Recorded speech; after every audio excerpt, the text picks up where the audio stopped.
అల్లూరి సీతారామరాజు జిల్లా పాడేరులో అంగన్వాడీల సమస్యలు పరిష్కరించాలని కోరుతూ సిఐటియు ఆధ్వర్యంలో ఆందోళన చేశారు.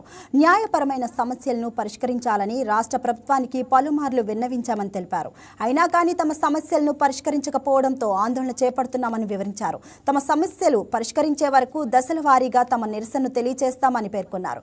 కనీస వేతనం 26,000కు పెంచాలని కేంద్ర ప్రభుత్వం ప్రవేశపెట్టిన లేబర్ కోడ్ చట్టాన్ని రద్దు చేయాలని డిమాండ్ చేశారు.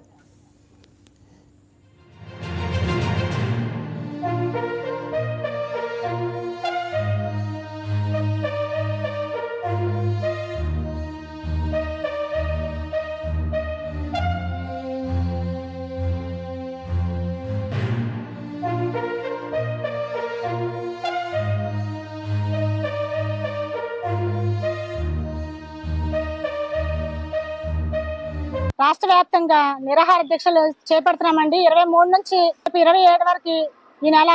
అలాగే చలో విజయవాడ కార్యక్రమం కూడా 2వ తారీఖున పెడుతున్నామండి. ఎందుకంటే రాష్ట్ర ప్రభుత్వం మాకు వచ్చినప్పుడు కనీస వేతనం పెంచుతామని, అలాగే సంక్షేమ పథకాలు అమలు చేస్తామని, అదే విధంగా మినీ సెంటర్ ఏం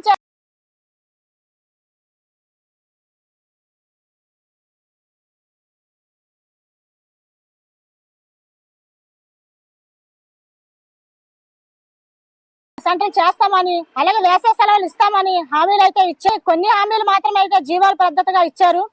చాలా వరకు అదైతే అమలు చేయలేదు. మాకు కనీస వేతనము పెరుగుతున్న ధరలు బట్టి కనీస వేతనం 26,000 ఇవ్వాలని ఈ ప్రభుత్వాన్ని డిమాండ్ చేస్తున్నాము. అదే విధంగా సంక్షేమ పథకాలని అలాగే గ్రాడ్యుయేటీని ఇవ్వాలని, ఈ జీవాలు వెంటనే ఇవ్వాలని సరే మేము డిమాండ్ చేస్తున్నామండి. చాలకుండా మేము పిల్లలకు పెట్టాల్సి వస్తుంది. బియ్యం గాని, పప్పు గాని, ఆయిల్ గాని క్వాంటిటీ చాలా తక్కువ. అవి పెంచమని మేము ప్రభుత్వాన్ని డిమాండ్ చేస్తున్నాము. అదే విధంగా మెనో ఛార్జీలు ₹1 ఇస్తా ఉంటే మేము పెరుగుతున్న ధరలతోని మెనో ఛార్జీలు మేము చాలకుండా పెడుతున్నాము. మెనో ఛార్జీలు కూడా వెంటనే ఇవ్వాలని, ఫ్రీ గ్యాస్ కూడా మాకు ఇప్పించాల్సిందిగా ఈ ప్రభుత్వాన్ని మేము డిమాండ్ చేస్తున్నాం. ఈ రోజు రాష్ట్ర వ్యాప్తంగా అంగన్వాడీ సమస్యల పరిష్కారం ఏదైతే కూటమి ప్రభుత్వం ఎన్నికల హామీ ఇచ్చిందో దాన్ని పరిష్కారం చేయాలని చెప్పి డిమాండ్ చేస్తూ ఈ రోజు రేపు ఒక కార్యక్రమం చేపట్టడం అనేది జరిగింది.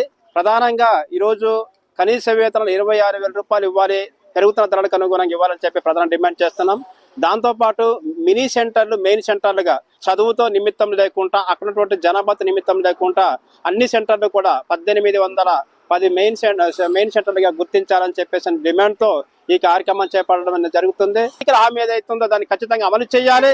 ప్రధానంగా ఇప్పుడు పెరుగుతున్న ధరలకు అనుగుణంగా 26,000 చెల్లించాలి. గతంలో ఏదైతే కూటమి ప్రభుత్వ ఎన్నికల హామీని వెంటనే చేయాలని చెప్పి లేని పక్షాన ప్రాజెక్టు పరిధిలోనే ఈ కార్యక్రమం చేపట్టడం జరుగుతుంది ఈ రోజు రేపు.